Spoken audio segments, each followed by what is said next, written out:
ವೀಕ್ಷಕರೇ, ಅದು 2025 ಮಾರ್ಚ್ 17ನೇ ತಾರೀಕು ರೆಕಾರ್ಡ್ ಮಾಡಲಾದಂತ ಈ ಒಂದು ವಿಡಿಯೋದಲ್ಲಿ ಪ್ರಗತಿ ಯಾದವ್ ಎಂಬ ಆ ಹುಡುಗಿ ತನ್ನ ಮದುವೆ ನಂತರ ಸಂತೋಷದಿಂದ ರೀಲ್ ಮಾಡ್ತಿರೋದನ್ನ ನೀವು ಗಮನಿಸಬಹುದು. ಈ ಒಂದು ಸಂತೋಷಕ್ಕೆ ಕಾರಣ ಏನಂದ್ರೆ 3 ವರ್ಷದಿಂದ ಪ್ರೀತಿ ಮಾಡ್ತಿದ್ದಂತ ದಿಲೀಪ್ ಸಿಂಗ್ ಯಾದವ್ ಎಂಬ ಹುಡುಗನನ್ನ ಹಲವು ಅಡೆತಡೆಗಳನ್ನ ದಾಟಿ ಆಕೆ ಮದುವೆ ಆಗಿದ್ಲು. ಈ ಒಂದು ವಿಡಿಯೋವನ್ನ ಮಾಡೋದಕ್ಕೂ ಕೇವಲ 12 ದಿನಗಳ ಹಿಂದೆ ಅಂದ್ರೆ ಮಾರ್ಚ್ 5ನೇ ತಾರೀಕು ಅವರ ಮದುವೆ ಆಗಿತ್ತು. ಈ ಒಂದು ಮದುವೆ ನಿಜಕ್ಕೂ ಅವರಿಗೆ ಒಂದು ದೊಡ್ಡ ಗೆಲುವಾಗಿತ್ತು. ಯಾಕೆಂದ್ರೆ ಸಾಕಷ್ಟು ಪ್ರಯತ್ನಗಳ ನಂತರ ಇಬ್ರು ತಮ್ಮ ಕುಟುಂಬಗಳನ್ನ ಮನವೊಲಿಸುವ ಮೂಲಕ ಮದುವೆ ಆಗಿದ್ರು. ಮದುವೆದಂತ 3 ದಿನದಲ್ಲಿ ಪ್ರಗತಿ ತನ್ನ ಅತ್ತೆ ಮನೆಯಲ್ಲಿ ಎಲ್ಲರ ಹೃದಯವನ್ನ ಗೆದ್ದಿದ್ಲು. ದಿಲೀಪ್ ಮನೆಯಲ್ಲಿ ಸಂತೋಷ ತುಂಬಿ ಹರಿದಿತ್ತು. ದುಡ್ಡಿಗೆ ಯಾವುದೇ ಕೊರತೆ ಇರದಂತ ಆ ಒಂದು ಮನೆಯಲ್ಲಿ ಈಗ ಖುಷಿಯ ಹೊನಲು ಕೂಡ ಹರಿತಾ ಇತ್ತು. ಆದ್ರೆ ವೀಕ್ಷಕರೇ, ಈ ಒಂದು ಖುಷಿ ಹೆಚ್ಚು ದಿನ ಇರೋಲ್ಲ ಅನ್ನುವಂತ ಅಂದಾಜು ಅಲ್ಲಿ ಯಾರಿಗೂ ಇರಲಿಲ್ಲ. ಈ ದಿಲೀಪ್ ಮದುವೆಯಾಗಿ ಕೇವಲ 14 ದಿನ ಕಳೆದಿದ್ವು. ಮಾರ್ಚ್ 19, 2025 ಹೋಳಿ ಹಬ್ಬವನ್ನ ಆಚರಿಸಿದ ನಂತರ ಅವನು ತನ್ನ ಕೆಲಸಕ್ಕೆ ಅಂತ ಮರಳಿದ್ದ. ದಿನದ ಎಲ್ಲ ಕೆಲಸವನ್ನು ಕೂಡ ಮುಗಿಸಿದ ನಂತರ ಅವನು ಮಧ್ಯಾಹ್ನದ ಊಟ ಮಾಡೋದಕ್ಕೆ ಒಂದು ರೆಸ್ಟೋರೆಂಟ್ ನಲ್ಲಿ ನಿಂತಿದ್ದ. ಅಲ್ಲಿ ಅವನು ತನ್ನ ಅಣ್ಣ ಸಂದೀಪ್ ಮತ್ತು ಹೆಂಡತಿ ಪ್ರಗತಿಗೆ ಕರೆ ಮಾಡಿ ಬೆಲಂಗಾವ್ನಲ್ಲಿ ತನ್ನ ಕೆಲಸ ಮುಗ್ದಿದೆ, ಈಗ ಹೊರಟು ಮನೆಗೆ ಬರ್ತಾ ಇದೀನಿ ಅಂತ ಹೇಳಿದ್ದ. ಆದ್ರೆ ಮನೆಯಿಂದ ಕೇವಲ 27 ಕಿಲೋಮೀಟರ್ ದೂರದಲ್ಲಿ ಇದ್ದಂತ ದಿಲೀಪ್ ಸಂಜೆ ಆದ್ರೂ ಕೂಡ ಮನೆಗೆ ಬರ್ಲಿಲ್ಲ. ನಂತರ ಮನೆಯವರು ಫೋನ್ ಮಾಡಿದ್ರೆ ಅವನು ಫೋನ್ ಅನ್ನ ಎತ್ತಲಿಲ್ಲ. ಎಲ್ರಿಗೂ ಅಚ್ಚರಿ ಹಾಗೂ ಆತಂಕ ಶುರುವಾಯಿತು. ಮನೆ ಎಲ್ಲರೂ ಕೂಡ ನಿರಂತರವಾಗಿ ಅವನಿಗೆ ಕರೆ ಮಾಡ್ತಾನೆ ಇದ್ರು. ಅಂತಿಮವಾಗಿ ಫೋನ್ ರಿಸೀವ್ ಆಗುತ್ತೆ. ಆದ್ರೆ ಮಾತನಾಡಿದವರು ಉತ್ತರ ಪ್ರದೇಶದ ಹೌರಿಯಾದ ಪೊಲೀಸರು. ಅವರು ಈ ದಿಲೀಪ್ ತೀವ್ರವಾಗಿ ಗಾಯಗೊಂಡು ಆಸ್ಪತ್ರೆಗೆ ದಾಖಲಾಗಿದ್ದಾರೆ ಅಂತ ಹೇಳ್ತಾರೆ. ಯಾಕ್ ಸರ್, ಏನಾಯ್ತು, ಈಗ ಹೇಗಿದ್ದಾರೆ ಎಂಬ ಪ್ರಶ್ನೆಗಳಿಗೆ ಉತ್ತರ ಸಿಗದೇ ಇದ್ದಾಗ ಇಡೀ ಕುಟುಂಬ ಇದ್ದುದನ್ನ ಇದ್ದಲ್ಲಿಯೇ ಬಿಟ್ಟು ಆಸ್ಪತ್ರೆಗೆ ಓಡ್ ಬಂದಿದ್ರು. ಅಲ್ಲಿ ದಿಲೀಪ್ ಸಾವು ಬದುಕಿನ ಮಧ್ಯೆ ಹೋರಾಟವನ್ನ ಮಾಡ್ತಿದ್ದ. ತಲೆಗೆ ತೀವ್ರ ಗಾಯ ಆಗಿದ್ರಿಂದ ಅವನಿಗೆ ಪ್ರಜ್ಞೆ ಇರಲಿಲ್ಲ. ಅವನ ಸ್ಥಿತಿಯನ್ನ ನೋಡಿ ಮನೆಯವರಿಗೆ ಮಾತೆ ಹೊರಡಿಲ್ಲ. ಎಲ್ಲರೂ ಕೂಡ ಹತ್ತು ಸುಸ್ತಾದ್ರು. ಇದೆಲ್ಲ ಹೇಗ್ ಸಂಭವಿಸ್ತು ಅಂತ ಅವ್ರಿಗೆ ಅರ್ಥನೇ ಆಗ್ಲಿಲ್ಲ. ಇತ್ತ ಪೊಲೀಸರಿಗೂ ನಡೆದಿರೋದು ಏನು ಎಂಬುದು ಕೂಡ ಗೊತ್ತಿರಲಿಲ್ಲ. ದಿಲೀಪ್ನ ಸ್ಥಿತಿಯ ಬಗ್ಗೆ ತಮ್ಮ ಸೊಸೆ ಪ್ರಗತಿಗೆ ಹೇಗೆ ಹೇಳೋದು ಎಂಬ ಚಿಂತೆ ಅವರನ್ನ ಕಾಡ್ತಿತ್ತು. ಕೊನೆಗೂ ಹೇಗೋ ಧೈರ್ಯವನ್ನ ಮಾಡಿ ತನ್ನ ತಾಯಿಯ ಮನೆಯಲ್ಲಿ ಇದ್ದಂತ ಆಕೆಗೆ ದಿಲೀಪ್ಗೆ ಆದಂತ ಸ್ಥಿತಿ ಬಗ್ಗೆ ಹೇಳಿದ್ರು. ಸುದ್ದಿ ಕೇಳಿ ಮೂರ್ಛೆ ಹೋದಂತ ಪ್ರಗತಿಯನ್ನ ಮನೆಯವರು ಸಮಾಧಾನ ಮಾಡಿ ಆಸ್ಪತ್ರೆಗೆ ಕರೆತಂದ್ರು. ಅಲ್ಲಿ ದಿಲೀಪ್ನನ್ನ ನೋಡದಂತ ಆಕೆ ದಿಗ್ಭ್ರಮೆಗೊಂಡಿದ್ಲು. ಮೈ ಮೇಲೆ ಅರಿವೇ ಇಲ್ದಂತೆ ಮಲಗಿದಂತ ಅವನನ್ನ ಆಕೆ ಕಂಡು ರೋಧಿಸಿದ್ಲು. ಆಕೆಯನ್ನ ಸಂತೈಸೋದು ಅಲ್ಲಿದ್ದವರಿಗೆ ತುಂಬಾ ಕಷ್ಟ ಆಗುತ್ತೆ. ಕೇವಲ 14 ದಿನದ ಹಿಂದೆ ಮದುವೆ ಆಗಿದ್ದಂತ ಆಕೆಗೆ ತನ್ನ ಗಂಡನ ಈ ಸ್ಥಿತಿ ಕಂಡು ಆಘಾತ ಆಗಿತ್ತು. ಸಮಯ ಕಳೆದಂತೆ ಈ ದಿಲೀಪ್ನ ಸ್ಥಿತಿ ಹದಗೆಡ್ತಾ ಹೋಯಿತು. 2 ದಿನಗಳ ಕಾಲ ಜೀವನ್ಮರಣದ ಹೋರಾಟ ಮಾಡದಂತ ಆತ ಕೊನೆಗೆ ಸಾವನ್ನಪ್ಪಿದ್ದ. ಕೇವಲ 14 ದಿನಗಳ ಹಿಂದೆ ನಡೆದಂತ ಆ ಒಂದು ಮದುವೆಯ ಸಂತೋಷವನ್ನ ಕುಟುಂಬ ಇನ್ನೂ ಕೂಡ ಸಂಪೂರ್ಣವಾಗಿ ಆನಂದಿಸಲು ಸಾಧ್ಯ ಆಗಿರಲಿಲ್ಲ. ಅಷ್ಟರಲ್ಲಿ ಸಂತೋಷದ ವಾತಾವರಣ ಶೋಕಕ್ಕೆ ಪರಿವರ್ತನೆಯಾಗಿತ್ತು. ಆದ್ರೆ ಅಲ್ಲಿದ್ದಂತ ಜನರಿಗೆ ದಿಲೀಪ್ನ ಸಾವು ಅಪಘಾತ ಅಲ್ಲ, ಬದಲಾಗಿ ಅದೊಂದು ಯೋಜಿತ ಪಿತೂರಿ ಅಥವಾ ಪ್ರೀಪ್ಲಾನ್ ಅನ್ನ ಮಾಡಿನೇ ಈ ರೀತಿ ಮಾಡಿದ್ದಾರೆ ಅಂತ ಗೊತ್ತಿರಲಿಲ್ಲ. ದಿಲೀಪ್ನ ಮರಣೋತ್ತರ ವರದಿ ಬಂದ ನಂತರ ಆತನಿಗೆ ಏನಾಗಿರಬಹುದು ಎಂಬ ಅಂದಾಜು ಎಲ್ರಿಗೂ ಸಿಕ್ಕಿತ್ತು. ಈ ದಿಲೀಪ್ನ ತಲೆಗೆ ತುಂಬಾ ಆಳವಾಗಿ ಪೆಟ್ಟಾಗಿತ್ತು. ಅವನ ತಲೆ ಬುರುಡೆ ಅಲ್ಲಲ್ಲಿ ನಜ್ಜುಗುಜ್ಜಾಗಿತ್ತು. ತುಂಬಾ ಸಲ ಭಾರಿ ವಸ್ತುವಿನಿಂದ ಅವನ ತಲೆಗೆ ಹೊಡೆದು ಜೊತೆಗೆ ಆತನ ತಲೆಗೆ ಹಿಂದಿನಿಂದ ಗುಂಡನ್ನ ಹಾರಿಸಲಾಗಿತ್ತು. ಇದನ್ನ ನೋಡದಂತ ಪೊಲೀಸರು ಇದು ದರೋಡೆ ಪ್ರಕರಣ ಅಲ್ಲ, ಬದಲಾಗಿ ದ್ವೇಷ ಅಥವಾ ಆತ ಯಾವ ಕಾರಣಕ್ಕೂ ಬದುಕಬಾರದು ಅಂತ ನಿರ್ಧಾರ ಮಾಡಿನೇ ಈ ಒಂದು ದಾಳಿಯನ್ನ ಮಾಡಿದ್ದಾರೆ ಅಂತ ಮನವರಿಕೆ ಆಯಿತು. ವೀಕ್ಷಕರೇ, ಔರಿಯಾ ಜಿಲ್ಲೆಯ ನಿವಾಸಿ ಆದಂತ 21 ವರ್ಷ ವಯಸ್ಸಿನ ಈ ದಿಲೀಪ್ ಸಿಂಗ್ ತನ್ನ 3 ಸಹೋದರರಾದಂತಹ ಸಂದೀಪ್, ಅಕ್ಷಯ್ ಮತ್ತು ಸಚಿನ್ ಅವರೊಂದಿಗೆ ತನ್ನ ತಂದೆ ಸುಮೇರ್ ಸಿಂಗ್ ಯಾದವ್ ಪ್ರಾರಂಭ ಮಾಡಿದಂತ ಹೈಡ್ರಾ ಕ್ರೇನ್ ಬಿಸ್ನೆಸ್ ಅನ್ನ ಮುಂದಕ್ಕೆ ಸಾಗಿಸಿಕೊಂಡು ಹೋಗ್ತಿದ್ದ. ತಂದೆ ಸುಮೇರ್ ಸಿಂಗ್ ಯಾದವ್ ಬಳಿ 12 ಹೈಡ್ರಾ ಯಂತ್ರಗಳು ಮತ್ತು 10 ಕ್ರೇನ್ಗಳು ಇದ್ವು. ಅವರ ಕೆಲಸ ಉತ್ತರ ಪ್ರದೇಶದ 4 ಜಿಲ್ಲೆಗಳಲ್ಲಿ ಹರಡಿಕೊಂಡಿತ್ತು. 2025 ಮಾರ್ಚ್ 5ನೇ ತಾರೀಕು ದಿಲೀಪ್ ಫಂಫೋದ್ ನಿವಾಸಿ ಪ್ರಗತಿ ಯಾದವ್ ಅವರನ್ನ ಮದುವೆಯಾಗುವಂತ ಮೂಲಕ ಸಾಕಷ್ಟು ಶ್ರೀಮಂತವಾಗಿದ್ದಂತ ಈ ಒಂದು ಕುಟುಂಬದಲ್ಲಿ ಸಂಭ್ರಮ ಸಂತೋಷ ಗರಿಗೆದರಿತ್ತು. 12ನೇ ತರಗತಿ ಓದಿದಂತ ಈ ಪ್ರಗತಿ ಯಾದವ್ ಬೇರೆ ಯಾರೂ ಅಲ್ಲ, ದಿಲೀಪ್ನ ಅಣ್ಣ ಸಂದೀಪ್ನ ಪತ್ನಿಯ ತಂಗಿಯಾಗಿದ್ಲು. ಅಂದ್ರೆ ತನ್ನ ಅತ್ತಿಗೆಯ ತಂಗಿಯನ್ನ ಈತ ಮದುವೆಯಾಗಿದ್ದ. ಆಕೆಯನ್ನ 3 ವರ್ಷಗಳ ಕಾಲ ಪ್ರೀತಿ ಮಾಡದಂತ ದಿಲೀಪ್ ತಮ್ಮ ಕುಟುಂಬಕ್ಕೆ ಆಕೆಯನ್ನ ಮದುವೆಯಾಗುವ ಬಗ್ಗೆ ತಿಳಿಸಿದಾಗ ಅವ್ರಿಗೆ ಇಷ್ಟ ಇರಲಿಲ್ಲ. ಒಂದೇ ಮನೆಯಿಂದ ಇಬ್ರು ಸೊಸೆ ಬರೋದು ಬೇಡ ಅಂತ ಮನೆಯವರು ನಿರಾಕರಿಸಿದ್ರು. ಅತ್ತ ಪ್ರಗತಿ ಕೂಡ ಏನೇ ಆದ್ರೂ ತಾನು ದಿಲೀಪ್ನನ್ನೇ ಮದುವೆಯಾಗೋದಾಗಿ ಹಠ ಹಿಡಿದಿದ್ಲು. ಸಾಕಷ್ಟು ಪ್ರಯತ್ನಗಳ ನಂತರ ಕೊನೆಗೆ 2 ಕುಟುಂಬಗಳ ಸದಸ್ಯರು ಇಬ್ಬರ ಒತ್ತಾಯಕ್ಕೂ ಮಣಿಬೇಕಾಯ್ತು. ಮತ್ತೆ ಅವ್ರ ಸಂತೋಷಕ್ಕಾಗಿ ಅವರು ಈ ಮದುವೆಗೆ ಒಪ್ಕೊಂಡ್ರು. ಇದೇ 2025 ಮಾರ್ಚ್ 5ನೇ ತಾರೀಕು ದಿಲೀಪ್ ಮತ್ತು ಪ್ರಗತಿ ವಿಧಿವಿಧಾನಗಳೊಂದಿಗೆ ಮದುವೆ ಆದ್ರು. ಹಿಂದೂ ಪದ್ಧತಿಗಳ ಪ್ರಕಾರ ಪ್ರಗತಿ ಮದುವೆ ಆದ 4ನೇ ದಿನದಂದು ಅಂದ್ರೆ ಮಾರ್ಚ್ 9ನೇ ತಾರೀಕು ತನ್ನ ತಾಯಿಯ ಮನೆಗೆ ಹೋಗ್ತಾಳೆ. ಈ ದಿಲೀಪ್ ಹೋಳಿ ಆಚರಿಸಿದ ನಂತರ ಮಾರ್ಚ್ 19ನೇ ತಾರೀಕು ಕೆಲಸಕ್ಕೆ ಮರಳುತ್ತಾನೆ. ಬೆಲಂಗಾವ್ನಲ್ಲಿ ಆಗ್ತಿದ್ದಂತ ತನ್ನ ಕೆಲಸವನ್ನ ಮುಗಿಸಿ ಮನೆಗೆ ಬರುವಾಗಲೇ ಇದೆಲ್ಲ ಘಟನೆ ನಡೆದು ಆಸ್ಪತ್ರೆ ಸೇರಿ ಕೊನೆಗೆ ಲೋಕವನ್ನೇ ಬಿಟ್ಟು ಹೋಗಿದ್ದ. ಹಾದಿ ಬದಿಯ ಗೋಧಿ ಹೊಲದಲ್ಲಿ ಪ್ರಜ್ಞೆಯಿಲ್ಲದೆ ಬಿದ್ದಿರುವಂತಹ ವ್ಯಕ್ತಿಯನ್ನ ಗ್ರಾಮಸ್ಥರು ನೋಡಿ ಆತ ಸತ್ತಿದ್ದಾನೆಂದು ತಿಳಿದು ಪೊಲೀಸರಿಗೆ ಮಾಹಿತಿಯನ್ನ ಕೊಟ್ಟಿದ್ರು. ಅವರು ತಕ್ಷಣ ಆಂಬುಲೆನ್ಸ್ ನೊಂದಿಗೆ ಅಲ್ಲಿಗೆ ತಲುಪಿದ್ರು. ಅಲ್ಲಿ ಅವನನ್ನ ಪರೀಕ್ಷೆ ಮಾಡಿದಾಗ ಅವನು ಇನ್ನೂ ಕೂಡ ಉಸಿರಾಡ್ತಾ ಇದ್ದ. ತಕ್ಷಣ ಅವನನ್ನ ಆಂಬುಲೆನ್ಸ್ ನಲ್ಲಿ ಆಸ್ಪತ್ರೆಗೆ ಕರೆದೊಯ್ದು ಚಿಕಿತ್ಸೆಯನ್ನ ಶುರು ಮಾಡ್ತಾರೆ. ಇನ್ನು ಪೊಲೀಸರು ಪ್ರಾಥಮಿಕ ತನಿಖೆ ಶುರು ಮಾಡ್ತಿದ್ದಂತೆ ದಿಲೀಪ್ ಜೇಬಲ್ಲಿ ಸಿಕ್ಕಂತ ಫೋನ್ ರಿಂಗ್ಸೋದಿಕ್ಕೆ ಶುರುವಾಗುತ್ತೆ. ನಂತರ ಮನೆಯವರಿಗೆ ಈ ಒಂದು ಸುದ್ದಿಯನ್ನ ಮುಟ್ಟಿಸ್ತಾರೆ. ಇನ್ನು ಪೊಲೀಸರು ಆರಂಭದಲ್ಲಿ ಇದೊಂದು ಆಕಸ್ಮಿಕ ಪ್ರಕರಣ ಅಂತಾನೆ ಪರಿಗಣಿಸಿದ್ರು. ಆದ್ರೆ ತಲೆಯಲ್ಲಿ ಬುಲೆಟ್ ಪತ್ತೆಯಾದ ನಂತರ ದಿಲೀಪ್ ನನ್ನ ಕ್ರೂರವಾಗಿ ಥಳಿಸಿ ನಂತರ ಗುಂಡನ್ನು ಹಾರಿಸಲಾಗಿದೆ ಅಂತ ಗೊತ್ತಾಗುತ್ತೆ. ವಿಚಾರಣೆ ಆರಂಭಿಸಿದಂತ ಪೊಲೀಸರು ದಿಲೀಪ್ ಅವರ ಕುಟುಂಬವನ್ನ ದಿಲೀಪ್ಗೆ ಯಾರೊಂದಿಗಾದ್ರೂ ದ್ವೇಷ ಇತ್ತ ಅಂತ ಕೇಳಿದಾಗ ಅಂಥವ್ರು ಯಾರೂ ಇಲ್ಲ ಎಂಬ ಉತ್ತರ ಬರುತ್ತೆ. ದಿಲೀಪ್ ತುಂಬಾ ಸರಳ ವ್ಯಕ್ತಿ. ಅವನು ತನ್ನ ಕೆಲಸದ ಬಗ್ಗೆ ಮಾತ್ರ ಕಾಳಜಿಯನ್ನ ವಹಿಸ್ತಿದ್ದ. ಯಾರ ಜೊತೆಗೂ ಜಗಳ ಅಥವಾ ವಿವಾದ ಯಾವತ್ತೂ ಆತ ಮಾಡ್ಕೊಂಡಿರ್ಲಿಲ್ಲ. ಇನ್ನು ತನಿಖೆ ಮುಂದುವರೆದಾಗ ದಿಲೀಪ್ಗೆ ಈ ರೀತಿ ಆಗಿರೋದು ಬೆಲಂಗಾವ್ ಮತ್ತು ದಿವ್ಯಾಪುರದ ನಡುವೆ ಅಂತ ಪೊಲೀಸರಿಗೆ ಸ್ಪಷ್ಟವಾಯಿತು. ಆದ್ರಿಂದ ಪೊಲೀಸರು ಇದಕ್ಕಾಗಿ ತ್ರಿನೇತ್ರ ಸಿಸ್ಟಮ್ ಅನ್ನ ಬಳಸೋದಕ್ಕೆ ಮುಂದಾಗ್ತಾರೆ. ವೀಕ್ಷಕರೇ, ಈ ಆಪರೇಷನ್ ತ್ರಿನೇತ್ರ ಎಂಬುದು ಉತ್ತರ ಪ್ರದೇಶ ಸರ್ಕಾರ ಶುರು ಮಾಡದಂತ ಅಭಿಯಾನವಾಗಿದ್ದು ಹೆದ್ದಾರಿಗಳಲ್ಲಿ ಮತ್ತು ಇತರ ಸೂಕ್ಷ್ಮ ಪ್ರದೇಶದಲ್ಲಿ ಸಾವಿರಾರು ಕ್ಯಾಮೆರಾಗಳನ್ನ ಅಳವಡಿಸಲಾಗಿದೆ. ಈ ಎಲ್ಲಾ ಕ್ಯಾಮೆರಾಗಳು ಕಂಟ್ರೋಲ್ ರೂಮ್ಗೆ ಸಂಪರ್ಕವನ್ನ ಹೊಂದಿವೆ. ಈ ಒಂದು ಸಿಸ್ಟಮ್ ಅನ್ನ ಬಳಸಿಕೊಂಡು ದಿಲೀಪ್ ಬೇಲಾದಿಂದ ಮನೆಗೆ ಹಿಂದಿರುವಂತ ಮಾರ್ಗವನ್ನ ಪೊಲೀಸರು ಪರಿಶೀಲನೆ ಮಾಡೋದಕ್ಕೆ ಶುರು ಮಾಡ್ತಾರೆ.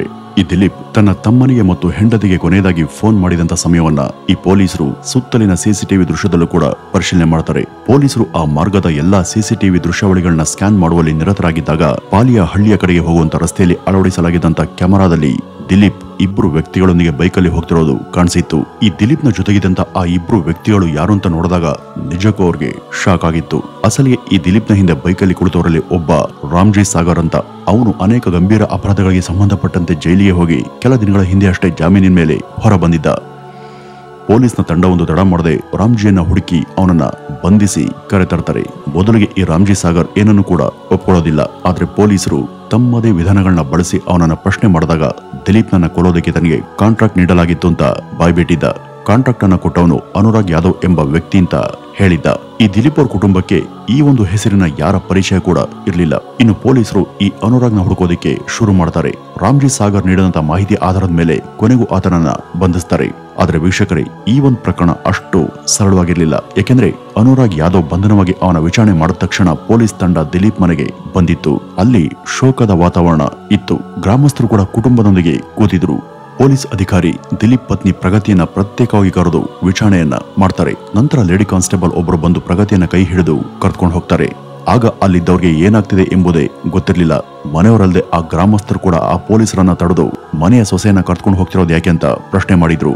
ಆಗ ಪೊಲೀಸರಿಂದ ಬಂದಂತ ಆ ಒಂದು ಉತ್ತರವನ್ನ ಕೇಳಿ ಎಲ್ಲರೂ ಕೂಡ ದಂಗಾಗಿದ್ರು. ಯಾಕೆಂದ್ರೆ ದಿಲೀಪ್ನ ಹೆಂಡತಿ ಮತ್ತು ಆ ಮನೆಯ ಸೊಸೆ ಪ್ರಗತಿಯೇ ದಿಲೀಪ್ನನ್ನ ಕೊಲ್ಲಿಸಿದ್ಲು. ಮೊದಲು ಮನೆಯ ಕಿರಿ ಮಗನ ಸಾವು, ಆಮೇಲೆ ಈ ಒಂದು ಸಾವಲ್ಲಿ ಸೊಸೆಯ ಪಾತ್ರ. ಇದನ್ನ ಕೇಳದಂತ ಇಡೀ ಕುಟುಂಬ ಮಾತನಾಡೋದನ್ನೇ ಮರ್ತು ನಿಂತಿತ್ತು. ಯಾರನ್ನ ಈ ಪ್ರಗತಿ 3 ವರ್ಷಗಳ ಕಾಲ ಪ್ರೀತಿ ಮಾಡಿದ್ಲು, ಯಾರನ್ನ ಆಕೆ ಹಠ ಹಿಡಿದು ಮದುವೆ ಆಗಿದ್ಲು, ಯಾರ ಸಾವಿಗೆ ಆಕೆ ಜೀವ ಹಿಂಡುವಂತೆ ಅತ್ತಿದ್ಲು, ಆ ವ್ಯಕ್ತಿಯನ್ನೇ ಖುದ್ದು ಆಕೆಯೇ ಕೊಲ್ಲಿಸಿದ್ಲು.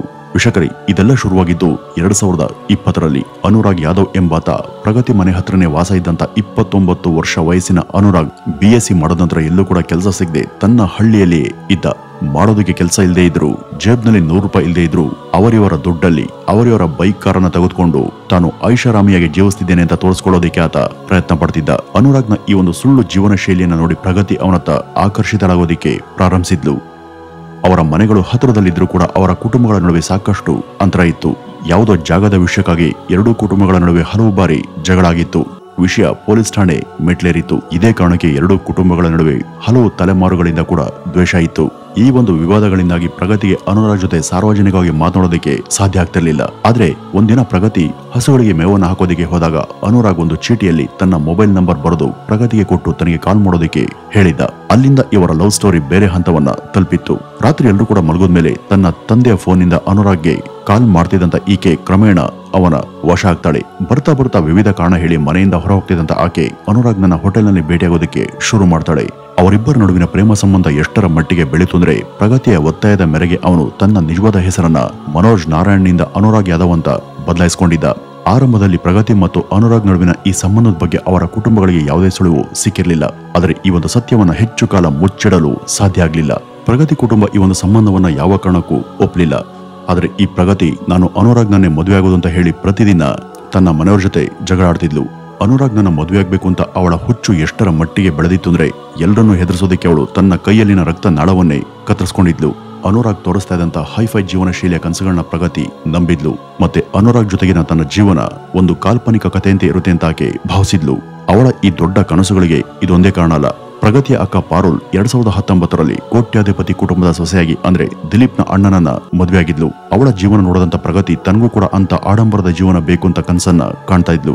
ಆದ್ರೆ ಕೌಟುಂಬಿಕ ಜಗಳದಿಂದಾಗಿ ಅನುರಾಗ್ ನನ್ನ ಮದುವೆ ಆಗೋದಕ್ಕೆ ಸಾಧ್ಯ ಆಗೋದಿಲ್ಲ ಅಂತ ಆಕೆಗೆ ಗೊತ್ತಾದ ಮೇಲೆ ಪ್ರಗತಿ ಬೇರೆಯದೇ ಪ್ಲಾನ್ ಮಾಡಿದ್ಲು. ಅಷ್ಟೊತ್ತಿಗೆ ಈ ಅನುರಾಗ್ ನಿಜಕ್ಕೂ ತಮ್ಮ ಭಾವನ ಹಾಗೆ ದೊಡ್ಡ ಶ್ರೀಮಂತ ಅಲ್ಲ ಎಂಬುದು ಗೊತ್ತಾಗಿತ್ತು. ಆದ್ರೆ ಪ್ರಗತಿ ಅನುರಾಗ್ ಮನಸ್ಸಿನಲ್ಲಿ ಕ್ರೌರ್ಯದ ಬೀಜವನ್ನ ಬಿತ್ತಿದ್ಲು. ತನ್ನ ಅಕ್ಕ ಪಾರುಲ್ ಮದುವೆಯಾದಂತ ಕುಟುಂಬ ಆರ್ಥಿಕವಾಗಿ ತುಂಬಾ ಬಲಿಷ್ಠವಾಗಿತ್ತು. ಮತ್ತೆ ಆ ಕುಟುಂಬದ ಕಿರಿ ಮಗ ದಿಲೀಪ್ ಇನ್ನೂ ಕೂಡ ಮದುವೆಯಾಗಿರ್ಲಿಲ್ಲ. ಪ್ರಗತಿ ತನ್ನ ಅಕ್ಕನನ್ನ ಭೇಟಿಯಾಗೋದಿಕ್ಕೆ ಆ ಮನೆಗೆ ಹೋಗ್ತಾ ಇದ್ರಿಂದ ಮತ್ತೆ ದಿಲೀಪ್ ಕೂಡ ತನ್ನ ಅತ್ತಿಯ ತಾಯಿ ಮನೆಗೆ ಬರ್ತಾ ಇದ್ರಿಂದ ಪ್ರಗತಿ ಮತ್ತು ದಿಲೀಪ್ ನಡುವೆ ಬಾಂಧವ್ಯ ಬೆಳೆಯುತ್ತೆ. ಇಲ್ಲಿಂದ ಪ್ರಗತಿ ಈ ದಿಲೀಪ್ನನ್ನ ತನ್ನ ಬೇಟೆಯಂತೆ ನೋಡೋದಕ್ಕೆ ಪ್ರಾರಂಭಿಸಿದ್ಲು. ತಾನು ಪ್ಲಾನ್ ಮಾಡಿದ ತಂತ್ರದ ಭಾಗವಾಗಿ ಪ್ರಗತಿ ಮೊದಲು ದಿಲೀಪ್ ಜೊತೆ ಸ್ನೇಹವನ್ನ ಬೆಳೆಸ್ಕೊಂಡ್ಲು. ನಂತರ ಅವನಿಗೆ ಹತ್ರ ಆಗೋದಿಕ್ಕೆ ಶುರು ಮಾಡಿದ್ಲು. ಪ್ರಗತಿ ಹಾಕಂತ ಬಲೆಯಲ್ಲಿ ದಿಲೀಪ್ ಸಂಪೂರ್ಣವಾಗಿ ಸಿಕ್ಬಿದ್ದಿದ್ದ. ವಾರ ಅಲ್ಲ, ತಿಂಗಳಲ್ಲ, 3 ವರ್ಷಗಳ ಕಾಲ ಈ ದಿಲೀಪ್ನನ್ನ ಪ್ರೀತಿಸ್ತಿರುವಂತೆ ಆಕೆ ನಡೆಸ್ತಾನೆ ಬಂದಿದ್ಲು. ಈ ನಡುವೆ ಅವಳು ದಿಲೀಪ್ನನ್ನ ಅನುರಾಗ್ಗೆ ಪರಿಚಯಿಸಿದ್ಲು. ಅಷ್ಟೆಲ್ಲ ಅವರಿಬ್ಬರನ್ನು ಕೂಡ ಸ್ನೇಹಿತರನ್ನಾಗಿ ಮಾಡಿದ್ಲು. ಆದ್ರೆ ದಿಲೀಪ್ಗೆ ಅನುರಾಗ್ ಮತ್ತು ಪ್ರಗತಿ ನಡುವಿನ ಸಂಬಂಧ ಗೊತ್ತಿರಲಿಲ್ಲ. ಅನುರಾಗ್ ಮತ್ತು ಪ್ರಗತಿ ಒಟ್ಟಾಗಿ ದಿಲೀಪ್ನ ಮುಗ್ಧತೆಯ ಲಾಭವನ್ನ ಪಡ್ಕೊಂಡಿದ್ರು. ಒಂದ್ ಕಡೆ ಈ ಪ್ರಗತಿ ದಿಲೀಪ್ನನ್ನ ಪ್ರೀತಿಸ್ತಿರುವಂತೆ ನಡೆಸ್ತಾ ಇದ್ರೆ ಅವನ ಬೆನ್ನ ಹಿಂದೆ ಅವಳು ಅನುರಾಗ್ ಜೊತೆ ಎಲ್ಲಾ ರೀತಿಯಲ್ಲೂ ಕೂಡ ಸಂಬಂಧವನ್ನ ಹೊಂದಿದ್ಲು. ಇಲ್ಲಿ ಪ್ರಗತಿ ಪಕ್ಕಾ ಪ್ಲಾನ್ ಅಂತಾನೆ ಈ ದಿಲೀಪ್ನನ್ನ ತುಂಬಾ ಪ್ರೀತಿಸ್ತಿರುವಂತೆ ಮತ್ತು ಅವನಿಲ್ಲದೆ ಇದ್ರೆ ಬದುಕೋದಿಕ್ಕೆ ಸಾಧ್ಯವೇ ಇಲ್ಲ ಅನ್ನೋಷ್ಟರ ಮಟ್ಟಿಗೆ ಅವನನ್ನ ಮನವೊಲಿಸಿದ್ಲು. ದುರಾದೃಷ್ಟವಶಾತ್ ಪ್ರಗತಿ ಹೆಣೆದಂತ ಬಲೆಗೆ ದಿಲೀಪ್ ಸಿಕ್ಕಾಕೊಂಡಿದ್ದ. ಪ್ರಗತಿಯನ್ನ ಮದುವೆಯಾಗೋದಕ್ಕೆ ಅವನು ತನ್ನ ಕುಟುಂಬದವರ ಇಚ್ಛೆಗೆ ವಿರುದ್ಧವಾಗಿ ಹೋಗಿದ್ದ. ಮತ್ತೊಂದ್ ಕಡೆ ಈ ಮೋಸಗಾರ್ತಿ ಅವನಿಲ್ಲದೆ ಬದುಕೋದಿಲ್ಲ ಅಂತ ಹೇಳ್ತಾ ಅವನನ್ನ ಮುಗಿಸೋದಕ್ಕೆ ಚಕ್ರ ವ್ಯೂಹವನ್ನ ಹೆಣಿತಾ ಇದ್ಲು. ಕೊನೆಗೆ ದಿಲೀಪ್ ಕುಟುಂಬದ ಒಪ್ಪಿಗೆಯೊಂದಿಗೆ ಇಬ್ರು ಕೂಡ ಮದುವೆಯಾದ್ಮೇಲೆ ಅವಳ ಪ್ಲಾನ್ ಅರ್ಧದಷ್ಟು ಯಶಸ್ವಿಯಾಗಿತ್ತು. ಮದುವೆಯ ಎಲ್ಲ ಆಚರಣೆಗಳು ಮುಗಿದ ನಂತರ ಪ್ರಗತಿ 4ನೇ ದಿನ ತನ್ನ ತವರು ಮನೆಗೆ ಹೋಗ್ತಾಳೆ. ಮಾರ್ಚ್ 17ನೇ ತಾರೀಕು ಈ ಅನುರಾಗ್ನನ್ನ ಆಕೆ ಯಾವಾಗ್ಲೂ ಕೂಡ ಭೇಟಿಯಾಗ್ತಿದ್ದಂತ ಅದೇ ಒಂದು ಹೋಟೆಲ್ಗೆ ಹೋಗಿ ಭೇಟಿಯಾಗಿದ್ಲು. ಆಗ ಈ ಒಂದು ರೀಲ್ ಅನ್ನ ರೆಕಾರ್ಡ್ ಮಾಡಿದ್ಲು. ಮದುವೆಯಿಂದ ತಾನು ಸಂತೋಷವಾಗಿದ್ದೇನೆ ಅಂತ ತೋರಿಸ್ಕೊಳ್ತಾ ತನ್ನ ಗಂಡನನ್ನ ಕೊಲ್ಲುವಂತ ಸ್ಕೆಚ್ ಅನ್ನ ಈಕೆ ಹಾಕಿದ್ಲು. ಈ ದಿಲೀಪ್ನನ್ನ ಯಾರಿಗೂ ಅನುಮಾನ ಬಾರದ ರೀತಿ ಕೊಂದ್ರೆ ಅವನ ಹೆಂಡತಿ ಆದಂತ ತನಗೆ ಕೋಟ್ಯಾಂತರ ರೂಪಾಯಿ ಆಸ್ತಿ ಸಿಗುತ್ತೆ. ಅದರಲ್ಲಿ ಅನುರಾಗ್ ಜೊತೆ ಐಷಾರಾಮಿ ಜೀವನ ಮಾಡಬಹುದು ಅಂತ ಆಕೆ ಪ್ಲಾನ್ ಮಾಡಿದ್ಲು. ಈ ಒಂದು ಕೊಲೆ ಮಾಡೋದಕ್ಕೆ ಅನುರಾಗ್ ತನ್ನ ಸೋದರ ಸಂಬಂಧಿ ದುರ್ಲಭ್ ಯಾದವ್ನನ್ನ ಜೊತೆಗೆ ಸೇರಿಸಿಕೊಂಡಿದ್ದ. ನಂತರ ಈ ದುರ್ಲಭ್ ತನ್ನ ಸ್ನೇಹಿತ ಮತ್ತು ಪ್ರೊಫೆಷನಲ್ ಕ್ರಿಮಿನಲ್ ಆಗಿದ್ದಂತ ರಾಮ್ಜಿ ಸಾಗರ್ನನ್ನ ಸಂಪರ್ಕ ಮಾಡಿ ಅವನಿಗೆ ಈ ಒಂದು ಡೀಲ್ ಅನ್ನ ಒಪ್ಪಿಸಿದ್ದ. ದಿಲೀಪ್ ನನ್ನ ಮುಗಿಸಿದ್ರೆ 2 ಲಕ್ಷ ಕೊಡೋದಾಗಿ ಪ್ರಗತಿ ಅನುರಾಗ್ಗೆ ಹೇಳಿದ್ಲು. ಇದರಲ್ಲಿ ಕೆಲಸಕ್ಕೂ ಮುನ್ನ 1 ಲಕ್ಷ ಮತ್ತು ಕೆಲಸ ಮುಗಿದ್ಮೇಲೆ 1 ಲಕ್ಷ ಕೊಡೋದಾಗಿ ಮಾತಾಗಿತ್ತು. ಆದ್ರೆ ಸಮಸ್ಯೆ ಏನು ಅಂದ್ರೆ ಅನುರಾಗ್ ಮತ್ತು ಪ್ರಗತಿ ಬಳಿ ಅಷ್ಟೊಂದು ಹಣ ಇರಲಿಲ್ಲ. ಆಗ ಈ ಪ್ರಗತಿ ತನ್ನ ಮದುವೆಯಲ್ಲಿ ಉಡುಗೊರೆಯಾಗಿ ಬಂದಿದಂತ ತನ್ನ ಬಳಿನೇ ಇಟ್ಕೊಂಡಿದ್ದಂತ 70,000 ರೂಪಾಯಿ ಹಣವನ್ನ ಅವನಿಗೆ ಕೊಡೋದಕ್ಕೆ ಮುಂದಾಗಿದ್ಲು. ಆದ್ರೆ ಇನ್ನೂ ಕೂಡ 30,000 ಕಮ್ಮಿ ಬೀಳುತ್ತೆ. ಆಗ ದಿಲೀಪ್ ಬಳಿ ಕೇಳಿ 30,000ವನ್ನ ಪಡ್ಕೊಂಡಿದ್ಲು. ವೀಕ್ಷಕರೇ, ತಾನು ಕೊಡ್ತಿರುವಂತ ಈ ಒಂದು 30,000 ರೂಪಾಯಿ ಹಣ ತನ್ನದೇ ಕೊಲೆಗೆ ಸುಪಾರಿ ಕೊಡೋದಕ್ಕೆ ಎಂಬುದು ಆ ಅಮಾಯಕನ್ಗೆ ಗೊತ್ತಿರಲಿಲ್ಲ. ಒಂದ್ ಕಡೆ ಪ್ರಗತಿ 1 ಲಕ್ಷ ರೂಪಾಯಿನ ವ್ಯವಸ್ಥೆ ಮಾಡಿದ್ರೆ ಮತ್ತೊಂದ್ ಕಡೆ ಅನುರಾಗ್ ಉಳಿದ 1 ಲಕ್ಷ ರೂಪಾಯಿನ ಸಂಗ್ರಹಿಸೋದಕ್ಕೆ ಶುರು ಮಾಡಿದ್ದ. ಒಪ್ಪಂದದ ಪ್ರಕಾರ ಸಂಪೂರ್ಣ ಹಣವನ್ನ ಸಂಗ್ರಹ ಮಾಡಿದ ಮೇಲೆ ಅನುರಾಗ್, ಪ್ರಗತಿ, ದುರ್ಲಭ್ ಯಾದವ್, ರಾಮ್ಜಿ ಸಾಗರ್ ಮತ್ತು ಅವನ ಸ್ನೇಹಿತ ಶಿವಮ್ ಯಾದವ್ ಸೇರಿದಂತೆ 5 ಜನರು ಈ ಒಂದು ಕೆಲಸ ಮಾಡೋದಕ್ಕೆ ಅಂತಿಮ ರೂಪುರೇಷೆಯನ್ನ ಸಿದ್ಧಪಡಿಸಿಕೊಂಡ್ರು. ಈ ದಿಲೀಪ್ ತನ್ನ ಮನೆಯಿಂದ ಕೆಲಸಕ್ಕೆ ಹೋಗುವ ಅಥವಾ ಮನೆಗೆ ಮರಳುವಂತ ಸರಿಯಾದ ಮಾಹಿತಿಯನ್ನ ಪ್ರಗತಿ ಇವ್ರಿಗೆ ಕೊಡಬೇಕಿತ್ತು. ಆಗ ಇವರು ಅವನನ್ನ ಹಿಂಬಾಲಿಸಿ ಯಾರು ಕೂಡ ಇಲ್ಲದಂತ ಜಾಗದಲ್ಲಿ ಅವನನ್ನ ಮುಗಿಸಿ ಅದನ್ನ ಅಪಘಾತ ಅಂತ ಕಾಣುವ ಹಾಗೆ ಮಾಡೋದು ಅವರ ಪ್ಲಾನ್ ಆಗಿತ್ತು. ಇದೇ ಮಾರ್ಚ್ 19ನೇ ತಾರೀಕು ತನ್ನ ಕೆಲಸವನ್ನ ಮುಗಿಸಿ ಹಿಂದಿರುಗುವಾಗ ಮೊದಲು ದಿಲೀಪ್ ಪ್ರಗತಿಗೆ ಕರೆ ಮಾಡಿದ್ದ. ಈ ಪ್ರಗತಿ ತಕ್ಷಣ ಅನುರಾಗ್ಗೆ ಕರೆ ಮಾಡಿ ದಿಲೀಪ್ ಇರುವಂತ ಜಾಗವನ್ನ ತಿಳಿಸಿದ್ಲು. ನಂತರ ಅನುರಾಗ್, ರಾಮ್ಜಿ ಸಾಗರ್, ದುರ್ಲಭ್ ಮತ್ತು ಶಿವಮ್ ಅವರನ್ನ ಆ ಒಂದು ಸ್ಥಳದಿಂದ ಕರೆದೊಯ್ದು ಅಲ್ಲಿ ದಿಲೀಪ್ನನ್ನ ದೂರದಿಂದ ತೋರಿಸಿ ಹಿಂದಿರುಗಿದ್ದ. ಇದಾದ ನಂತರ ಈ 3 ದಿಲೀಪ್ನನ್ನ ಹಿಂಬಾಲಿಸಿದ್ರು. ಆ ಸಿಸಿಟಿವಿ ದೃಶ್ಯಗಳಲ್ಲಿ ಇದು ಸ್ಪಷ್ಟವಾಗಿ ಗೊತ್ತಾಗುತ್ತೆ. ದಿಲೀಪ್ನನ್ನ ಹಿಂಬಾಲಿಸಿ ಅವನ ಹೈಡ್ರಾ ಯಂತ್ರವನ್ನ ನಿಲ್ಲಿಸಿ ನಮ್ಮ ಕಾರು ಕೆಟ್ಟು ಹೋಗಿದೆ, ನಿಮ್ಮ ಸಹಾಯ ಬೇಕು ಅಂತ ಕೇಳ್ಕೊಳ್ತಾರೆ. ಅದಲ್ಲದೆ ತಮ್ಮ ಕಾರು ಇರುವಂತ ಜಾಗವನ್ನ ತೋರಿಸ್ತೀವಿ ಅಂತ ಹೇಳಿ ತಮ್ಮದೇ ಬೈಕ್ ನಲ್ಲಿ ದಿಲೀಪ್ನನ್ನ ಕೂರಿಸಿಕೊಂಡು ಪಾಲಿಯಹಳ್ಳಿಯಲ್ಲಿ ಇರುವಂತ ಗೋಧಿ ಹೊಲದತ್ತ ಕರೆದುಕೊಂಡು ಹೋಗ್ತಾರೆ. ರಾಮ್ಜಿ ಸಾಗರ್ನ ಸ್ನೇಹಿತ ಶಿವಮ್ ಮತ್ತೊಂದು ಬೈಕ್ ನಲ್ಲಿ ಆ ಒಂದು ಸ್ಥಳವನ್ನ ಮೊದಲೇ ತಲುಪಿದ್ದ. ದಿಲೀಪ್ ಅಲ್ಲಿಗೆ ಬಂದು ಹೊಲದ ಸುತ್ತ ಕೂಡ ನೋಡ್ತಾನೆ. ಆದ್ರೆ ಅಲ್ಲೆಲ್ಲೂ ಕೂಡ ಕೆಟ್ಟು ನಿಂತ ಕಾರು ಅವನಿಗೆ ಕಾಣಿಸೋದಿಲ್ಲ. ಅವನಿಗೆ ಏನಾಗ್ತಿದೆ ಅಂತ ಅರ್ಥ ಆಗುವಂತ ಮೊದಲೇ 3 ಸೇರಿ ಅವನ ಮೇಲೆ ದಾಳಿ ಮಾಡ್ತಾರೆ. ನಂತರ ತಮ್ಮ ಬಳಿ ಇದ್ದಂತ ಪಿಸ್ತೂಲ್ ನಿಂದ ಈ ದಿಲೀಪ್ನ ತಲೆ ಹಿಂಭಾಗಕ್ಕೆ ಶೂಟ್ ಮಾಡ್ತಾರೆ. ಅದಾದ್ಮೇಲೆ ಅವನು ಸತ್ತಂತ ಭಾವಿಸಿ ಗೋಧಿ ಹೊಲದಲ್ಲಿ ಎಸ್ತು ಹೊರಟು ಹೋಗ್ತಾರೆ. ವೀಕ್ಷಕರೇ, ಪ್ರಗತಿ ಮತ್ತು ಅನುರಾಗ್ ಅವ್ರ ಪ್ರಕಾರ ಅವರು ಯೋಜನೆನ ಬಹಳ ಚಾಣಾಕ್ಷತನದಿಂದ ಕಾರ್ಯಗತಗೊಳಿಸಿದ್ರು.